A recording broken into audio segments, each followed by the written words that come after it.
Hello and welcome back to Belmont Bunch, this time to talk about how the Islanders are now in first place by themselves. So 56 points, they are 2 points up on the Caps, same amount of games played. They are 4 points up on the Penguins, same amount of games played. And I wanted to get the good news out of the way first because it was an ugly game. The Isles win this in the shootout. They came out on fire. They came out looking real good. And, you know, as a fan, I feel like it's one of those games, right after you get a new player, I feel like there's a jolt, at least for the fan base. I don't know about the players. I'm not a player. I've played hockey. For the third time today, I played hockey. Ice hockey. I played roller.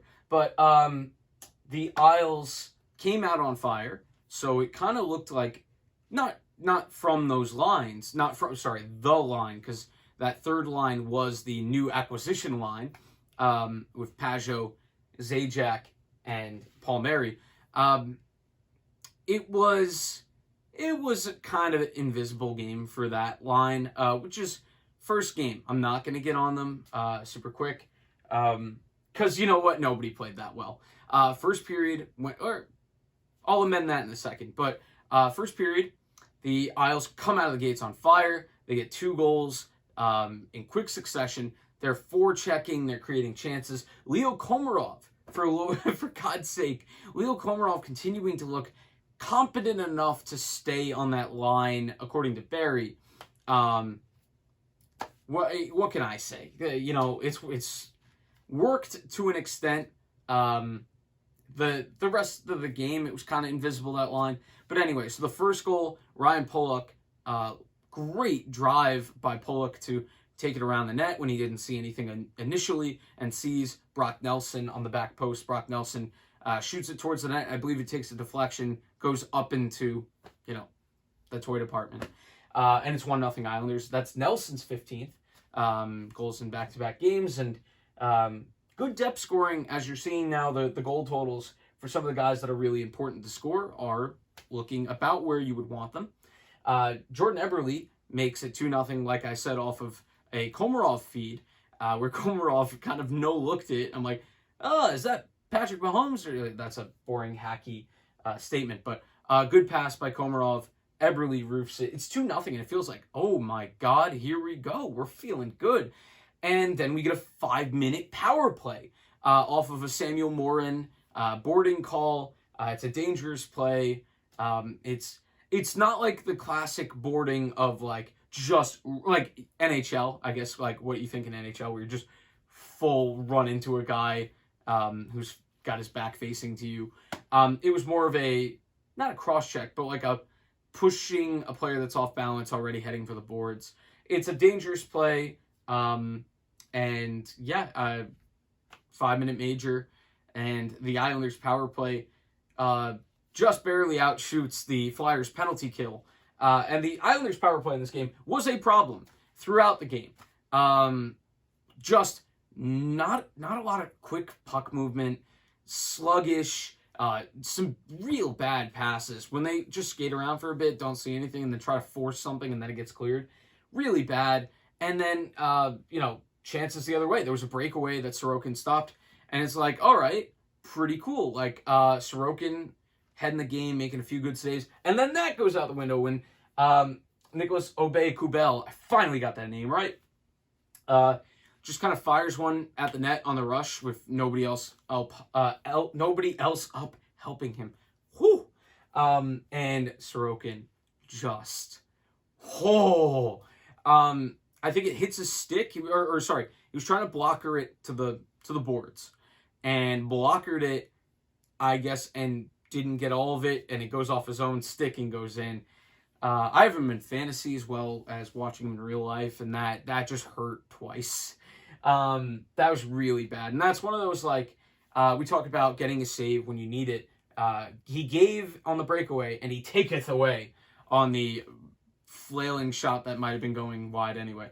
So it is 2-1 after 1, and the Islanders really do not find their game the rest of the way. Power play in overtime, skipping ahead a little bit, in overtime, the power play was dreadful. 4-on-3, you've got more open ice. You have no excuse for the Flyers to be passing it around on your power play. The power play needs a total revamp. It had one good month that's buoyed it, and outside of that, they're just like absolutely dreadful. And it would be one thing, it would be one notch above for their power play to just not give up chances and be terrible, but they are doing both. So that's a problem. Voracek gets a 2-on-1 off of kind of a rough Letty pinch, and it was tough for him to get back, and he just rips it. Sorokin really can't do anything with that. And no team decided to play the third period. This game deserved a tie. This game deserved a shootout, but it also deserved a tie. Because neither team, you thought that was going to be a joke. No, I'm just dying. Neither team wanted this. Both teams look tired. The Islanders have a game tomorrow, so that's a little bit worrying. Although, a good chance for, Oliver Wahlstrom to get back in the lineup tomorrow. Apparently, he was available tonight. And they just didn't go to him. So, Arthur Staples said on I think it was his pod earlier this week yesterday, that I'm okay. That the Isles would probably be experimenting a little bit. Barry Trotz would be experimenting and seeing what works. And tough ask on this one. I would have thought maybe first get one of the guys in, or take Leo. I know everybody was hoping that Leo would come out, but Leo wasn't one of the guys tonight that really looked bad to me. Josh Bailey's been invisible, and his shootout attempt was not very good. So somehow Leo is like outplaying some of the playmakers. But that's pretty much all I got. Sorokin in the shootout has just been magnificent. And you know what? He makes up completely for that horrible gaffe earlier. So I'll give him the credit. Well done. And it shows a lot of mental fortitude to come back and kind of get your head back in the game like that and still find a way to win. Because that's the only reason the Islanders get 2 points tonight instead of 1 is Ilya Sorokin in the shootout. So that's what I've got. We'll see you again tomorrow for the Islanders and Rangers. That video might be coming out a little bit late. I'm going to be watching with my friend who's a Ranger fan, so that'll be interesting. And first place Islanders. So I know this was I was hard on them tonight, but first place, very exciting. And just keep it up. Got some games coming against the Rangers, and it's really hard to get a beat on the Rangers because they've been all over the place. Anyway, thank you. We finally hit 200 subs. Thank you so much. Nice milestone for us. And we will see you next time on Belmont Bunch.